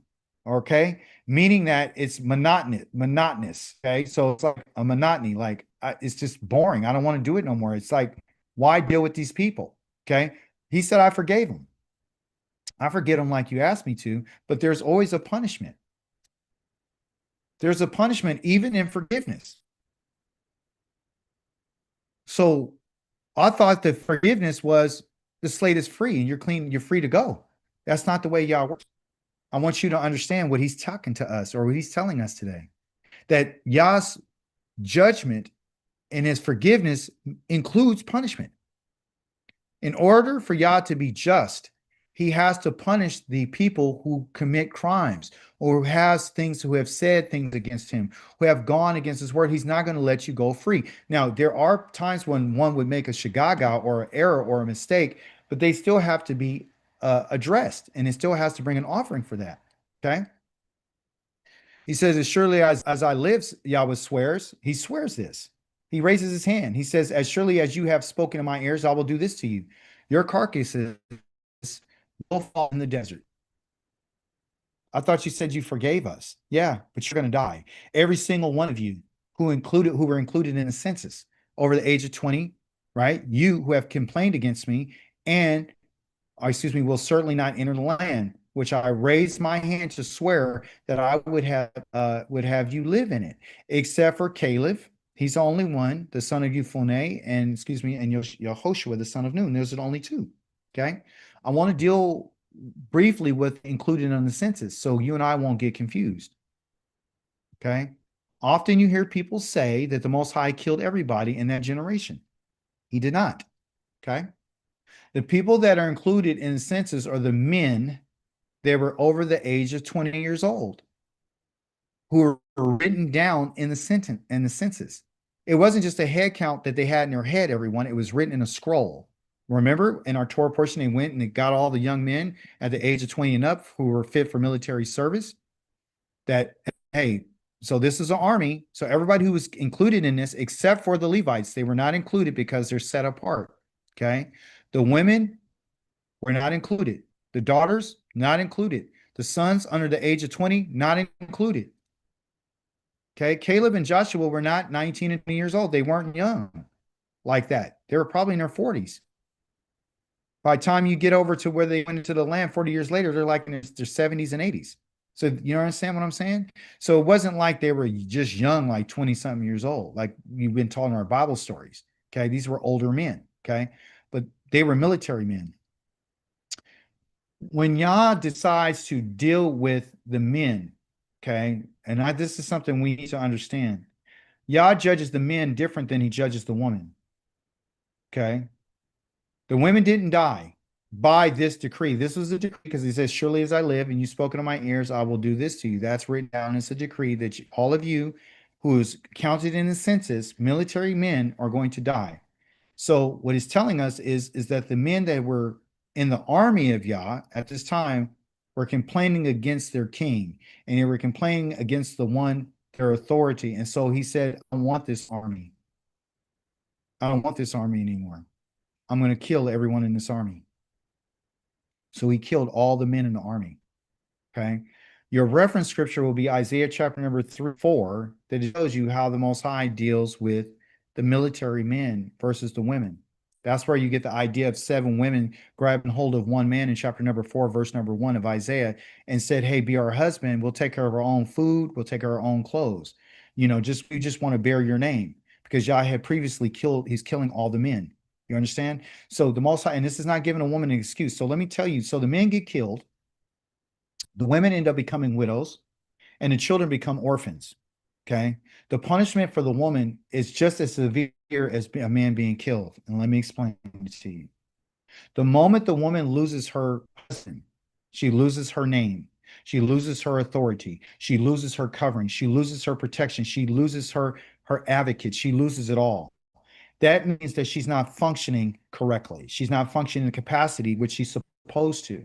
That's why 7 women all together went to one man, not 7 women individually. At one moment, 7 women together would say, "Hey, let's go to this one man, just have him be our husband," and that's it in name. He didn't have to provide because Yah destroyed all the food. He destroyed all the wealth. So some men with that say, "Oh, this is a great thing. I get 7 women. Ooh, yeah, I get 7 wives." Well, and they're going to take care of themselves. Well, that's not the kind of man that Yah really wants you to have. The man is supposed to provide, according to the law, he's supposed to provide food and he's supposed to provide clothing. Those are the 2 things that are mandated, and conjugal visits. Okay, meaning sexual, relationship. They have to maintain that. Those are the 3 things that are required in marriage. Period. Clothing, food, and intercourse. Okay. You never mention a house. Go read it. Never mentions you got to get you a big house with a swimming pool. If you get that, that's extra. But other than that, I'm telling you how Yah says it and sees it. Okay. What is mandated according to the law. The woman deserves to be taken care of by her husband. In Isaiah chapter number 3 and 4, which references when Yah destroys and kills armies, he leaves a whole bunch of women, and then the women have to find a man to marry. And at that time, it's a very dysfunctional marriage because the man is not living up to what he's supposed to. And it's shameful. So in either case, the man is shameful because he's not able to provide for these women food and clothing. Okay. He just gives them his name saying, "Oh, something goes down, I'm your husband. I'll protect you, whatever." Then with the women, it's shameful for them because they don't have a choice of leadership. A real good man, the men who got killed were military men and were strong men. The men that were left over were probably old. Something was wrong with them. They weren't able to participate in the military because according to our law, the men of the age of 20 all supposed to go and serve in the military, no matter what. You understand? So the idea that I'm trying to bring out here is that in our Torah portion, sometimes the wires get crossed and people are thinking that he killed the women along with the men, and that's not the case. He didn't kill all the women. He let them live. But their punishment is dysfunction. Their punishment is, and then of course some did die because of their age. So you're not going to be able to function correctly. Your husband has been getting a death sentence. You're going to be widowed, and your children are going to be fatherless. This is what's going to happen. And over the 40-year time, they still had children, and then the next generation. So Yah got rid of the first generation. He got rid of his military. He didn't like them. He's tired of them. So he ends up getting rid of them. And then, of course, he destroyed the household, but not completely. Just brought some dysfunction to it. Okay. And the woman had to suffer that. And then he says something in conclusion about how your little ones, because they were saying that your little, why do you bring us out here to kill us and kill our children and to have them be taken as a spoil? He said, who you said will be taken as a booty or as spoils, them I will bring in. They will know the land that you have rejected, right? But your carcasses will fall in the desert and your children will wander. And it doesn't tell you in English, but I put it here for our sake to give more context, that your children are going to wander around like shepherds. They're going to shepherd the wilderness now. So what Yah is saying is, I'm going to make them roim. They're going to be like shepherds about in the desert for 40 years, and they're going to bear the consequences of your prostitution. So this is how I came up to bring out the fact that if you don't listen to the Most High, he says that you're not listening to my voice. And he tempted me these 10 times. That goes to the fact, and he says, now you're a prostitute. You're prostituting yourselves in this desert, right? Because this is what they've been doing. Not listening to Yah is an act of prostitution. The word prostitute is called zana. That Z right there is our letter that we had earlier in Baza, which is the plow, right? This is Zayin, which is the Z sound, okay? Remember the instrument that's used for vegetation, right? That cuts the ground open. And so what is a prostitute? Number one, the first letter in this name right here, or this noun, means to cut. This one right here, the next letter is an N, which is called a noon, okay? Like, Joshua, the son of Nun, A noon is a seed in Hebrew, and a seed represents continuation. So, what does a prostitute do? Well, a prostitute is one who cuts the seed. She's cutting off the seed because that letter Z right here is a cutting instrument. And so she cuts the seed off. Okay. So when Yah's talking about you being a prostitute, you're not listening, of course. When you don't listen to the Most High, you're being a prostitute. And what you're really doing is you're cutting off the seed. That means the household is not going to grow. That means Yah's going to cut off your descendants. He's going to cut off the males. He's going to cut off the females. The practice of a prostitute is they would have children, but they really wouldn't have a father and they wouldn't have any inheritance, right? Because a man who gets with a prostitute, he can't pass his inheritance on. So it's about continuation of the family in the way that it's supposed to be in a very functional way. So people that are not listening to the Most High are operating as prostitutes. And what they're doing is they're cutting off, and I say seed. Well, let's just say this. You're going to cut off, using the Z as a cut, you're going to cut off your continuance. Okay. So now going back for you to continue. Okay. So you're not going to continue anymore. Okay. So going back to your story about the prostitute, what did she do? She made a request and said she wanted to be remembered. She knew that her life had to change. And she also understood that she was a prostitute, but she also wanted to stand out from among all others. So what she did was she cut a deal. She made a deal with the two Israelite men and said, hey, if you do this, since I'm doing this for you, and I know this about, remember her testimony, I know Yahweh is Elohim. She couldn't remain and continue in prostitution in knowing Elohim. But you see that the Most High will spare a prostitute. She had them swear by Yahweh's name. And they said, okay, we'll yield, but the fact is, this is required of you. They said, you must be inside this house, you and your family. If you're not inside of here, and I want you to hang out this red, cloth that you let us down by, you put this outside your window. She didn't wait the following day. She put it the moment that he left. He hung it out the window. They climbed down the wall and she helped him. She had to follow the instructions, which you would call the Torah. If you and I want to continue, and you can, Israel has been a prostitute to the Most High. We haven't listened to him. He's saying because you've been cut off. Well, you've been cut off from what? We've been cut off from our inheritance. You've been cut off from the land. You've been cut off from a real meaningful, listen to me, a greater relationship that we have with the Most High.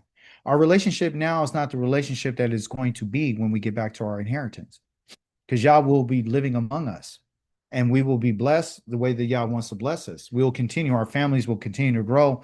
We will outnumber the nations and we'll become very, very powerful. And we would have ability and we'd be set apart for the Most High. So keep that in mind. And finally, I want to encourage you. I tell you all the time about the Most High killing everybody, which he will, and he is, people that are not wholehearted, okay?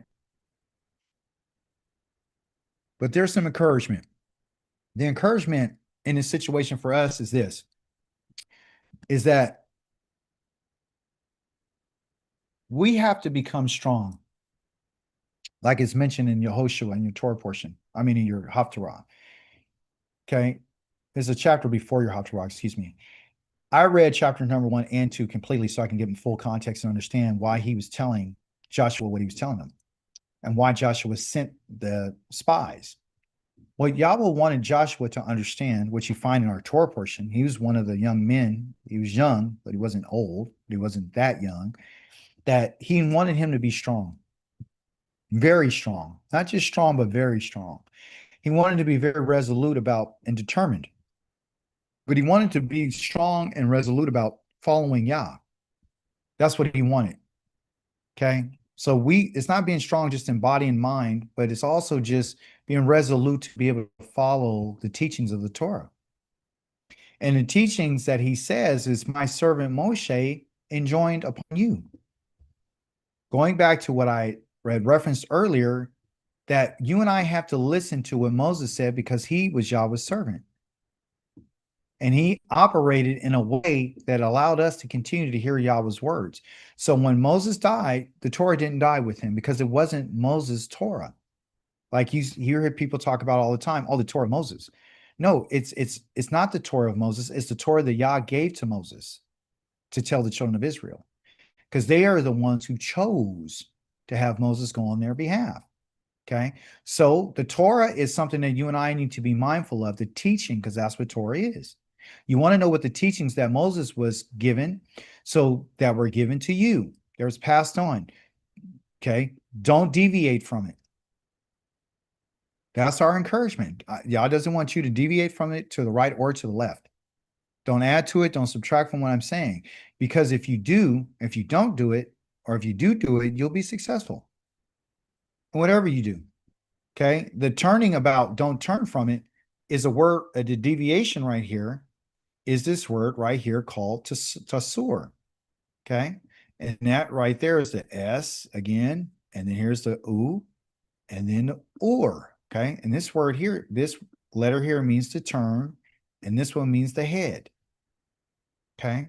That means to turn the head. So what do you mean turn the head? Just like the letter is going in a circle, that means to turn. You're turning your head. Okay. This letter right here is a head in Hebrew. Okay. So to turn the head means to point someone in a different direction. So he's saying, don't go to the left, don't go to the right. So if we're talking about don't go to the left and don't go to the right, what is he saying? I want you to go straight. Okay. So if you're the ox that has been put on display so you can do the work, you got to walk straight down to your destination, to the X. Okay. You got to walk there. And the only way you're going to get there is not turning to the left or to the right. Because if you turn to the left or to the right, you're going to go over here. If you turn to the left, you're going to go over here. The lines are not going to be straight and you're going to be getting off the path. The path for us is one straight, and it can only be directed by a staff. And that staff is in the hand of the creator, which I'll put the palm right here. And that's call. So call means everything, and it means all. So all of everything Yahweh says should be followed in order to get to the destination. That's why he's instructing Yahushua, meaning Yahweh saves, to say that, guess what? Stick to the path. Don't deviate. Don't turn from it. Don't let anybody come and try to tell you and turn you away from what I'm saying. If you do allow someone to come and to tell you or change you from the direction I'm telling you, you're not going to be on my path. You're going to take another path. You're going to go this way. Okay. Instead of going straight. The destination is right here, but you're going to go here. So if Yah says, meet me here, this is where I want you to go. Okay. Here, right here. Here's X marks the spot. That's where they get that phrase from. X marks the spot. So if you come here, this is where I want you to be here. This is where you're supposed to end up. If you don't end up here, that means that you're going to miss your opportunity. And you missed it. Why? Because you deviated. So if you deviate away from what Yah says, then it's your problem. Do you not remember what Moses told the children of Israel after he announced to them that you're not going to go into the land and turn around? Let's go back the other way. They said, no, we're going to go up. So they got up early in the morning, went to the top of the mountain, said, we're going to go in. Yeah, we sinned. Well, we're going to do this. Well, he said, don't do it because Yah's not with you. He's not with you. So you and I have to make up our minds. We have to become strong and resolute in order to observe and to keep and to guard what Yah says. Finally, let not this book or the scroll of the Torah, the teaching, see your lips. But you recite it. This is what he's telling Yehoshua, which would be good for us to understand. You recite it day and night, okay? So that you may observe faithfully. Because remember, if you don't want to be a whore, then you have to be faithful. And you got to be faithful to what? To all that is written. All that was written was spoken by the Most High. Anytime that you and I are not faithful, we're unfaithful. You're a prostitute, okay? So only then will you prosper. Only then will you continue. Only then in your undertakings. Only then, only will you be successful if you listen to the teaching of the Torah. If I'm teaching you something that's not in the Torah, or is not related to the Torah, and I can't explain to you, do not listen to me. If I start teaching you things that are called new wave and new age, and I start teaching you things that is not in the Torah, please don't listen to me. Don't ever come to this channel again. Don't ever come to class again. Don't listen to me. Do not listen to me at all. Cut the channel off. Unsubscribe. That's how you do it. Okay. Finally, that was your encouragement. Now here, I got a moment or two left. You need to give an offering. I know I never asked you guys for an offering before. Never. Never asked you for anything. I've been teaching for 15 years. I never asked you for an offering. I don't want to see anybody get off of Zoom because you're afraid because I'm asking for an offering. I need an offering from you. The offering that I'm asking for, listen to me so you don't get all messed up. The offering I'm asking for is for us to give an offering of Todah to Yahweh. Whoever of you who has a willing heart, I want you to make an offering today. I want you to give a sacrifice of thanksgiving to Yahweh. That's what I want us to do. I want us to give him a Todah, because he says, whoever offers a thank offering, which is a Todah offering, Todah means thank you, honors me, and to one who sets out on the proper way, which is Yahweh's way. That's the proper way. Remember that. The proper way is Yahweh's way. The straight way is Yahweh's way. I will show the salvation of Elohim. So that's a destination. So if you look at this right now, the way to salvation is a proper way. Well, who would tell us how to get there the proper way? It's the one who has a staff in their hand. It is the one who is walking the staff, lock. It is the one who has the ability, the Yakol, who's able, mindful, who says like Kalev did, I'm Yakol. That's what he said. We're Yakol. We can new call. He said new call. That's what he said. Call new call. We have it. We can do this. That's what he told him. We can conquer. We can do this. And I'm going to say the same thing. You and I have the ability to do this. But it's only if you want to. It has to be of a willingness of mind. You have to be wholehearted. So here, let Yahweh receive an offering from us today of Todah. Akika, what does that look like? Since you brought it up, I want to make an offering. Akika is not asking for any money. He's asking for an offering. Here's an offering that was written by Isha, or my wife, Rivka. And I said, we need to give an offering today. And here's the offering. It's a Todah to Yah, source of peace and wisdom. Todah, Yah, for the gift of Shabbat. Thank you, Yahweh. It's a sacred time of rest and renewal. Todah, for an awakening me each day, for the wisdom and knowledge and understanding you grant me. Bless my family and children with health, joy, and tranquility. And may our home be a sanctuary of peace, and guide us to walk in your ways, embracing peace in heart and mind. Hallelujah. May Yah give strength to his people. May Yah bless his people with shalom. That is found in Psalms 29:11. Presented to you by Kasidah, the ones who are the followers of the Most High. That is your offering. If you feel this way, give this to Yah, because Yahweh said what? He said that those who give this offering to me and offer me an offering of thanksgiving are the ones who honor me. So Yah's not looking for any other offering. This is the offering, because people say, I don't have an offering. I don't have a bull. I don't have a goat. I don't have a lamb. I don't have any wheat. I don't have any barley. I don't have any wine. I don't have an altar. I don't have a priest. I don't have all. I don't have. I can't do anything. Yah, that's completely off the table. Yah says, hey, offer this. Whoever sacrifices a thanksgiving. And where's this Torah coming from, everyone? Oh, that's right. The Torah is coming from the Kalev. Torah is coming from the inner authority. It's coming from the heart. It's coming from, oh, that's what Yah wants. He wants the Kalev. He wants the mind. He wants the authority and within. That's the real sacrifice he wants. Oh, just like he wanted the inner, he wants truth, despite me being covered in flesh. And I have a tendency to have desires and cravings. He still desires truth to be on the inner parts, all the way to the core of who I am. Oh, praise be to Yahweh.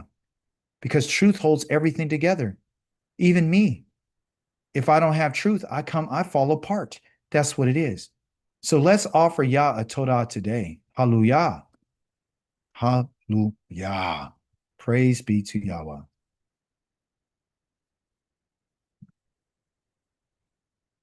Here you are. Here's your Torah portion for this upcoming week. By the way, Haftarah is just a supplemental reading that goes along with the Torah portion. And if you don't know what a Torah portion is, again, we go through the whole entire teachings of the Most High, chapter by chapter. Sometimes we might have 3 chapters, sometimes we might have 2 chapters, sometimes we might have 4, 5, maybe. Okay. But when we look at it, we review it, we study it, and every day we read a little bit at a time. We don't read the whole thing, we read a little bit at a time. If you want to know more about that, stay online after everyone gets off, and I'll show you how to read your Torah portion and go through it and figure out what you need to be reading. Because if you don't read this and you're not taking it to heart, then you really don't know what's going on. Okay. So everything that we covered today was everything we learned last week, which was in chapter number 13, 14, and 15. And then this week it's going to be 16, 17, and 18. And next week after that, it's going to be 19, 20, 21, 22. And then you just keep going on and on. And that's how we make our way through what they call the instructions or the teachings of the Most High and what he said to Moses. Okay. The Haftarah, again, is a reading, and sometimes you'll find it in the prophets. You'll find it in the writings. You might find it in the Psalms. You might find it in the book of Kings or Isaiah or Jeremiah or whatever the prophets are. And that reading usually connects to this teaching. They're kind of hand in hand. There's something inside of 1 Samuel that's connected with an understanding of chapter number 16 and 18. Okay. So I'm not using Samuel as my foundation, and I'm not even adding to what Yah said. What I'm saying is Samuel followed the Torah. You got to look for the Torah inside of Samuel. So you can see how things were going and where they fall in the Torah. You got to look for the law and what their instructions were. You have to look at the nature of why the Most High is discussing the subjects that he's talking about. This week, we found out, about him sending spies and sending people about the land. We found out what was promised. We found out that they were complaining. We found out, he made some offerings. He talked about tzitzis. There's a whole bunch of other stuff he talked about that we didn't get a chance to go over today. Why? Because there's just too much to go over. Okay. And continuing on, the Tehillim in Hebrew is what they call Psalms. So you read chapters number 70 through 89. Now, listen, don't rush through this. That's the reason why it's only 19 of them. You might get stuck on chapter number 75, and just that will be your psalm for the week. You just really like, man, I really understand this. So it's not about how much you read, it's how much you understand of it.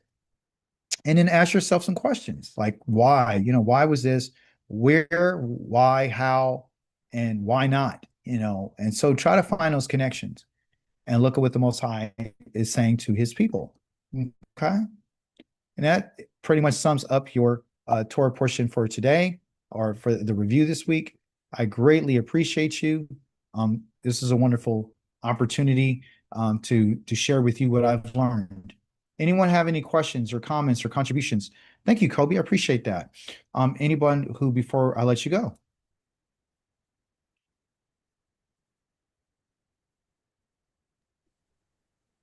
Chica's Zanya. I can't raise my hand.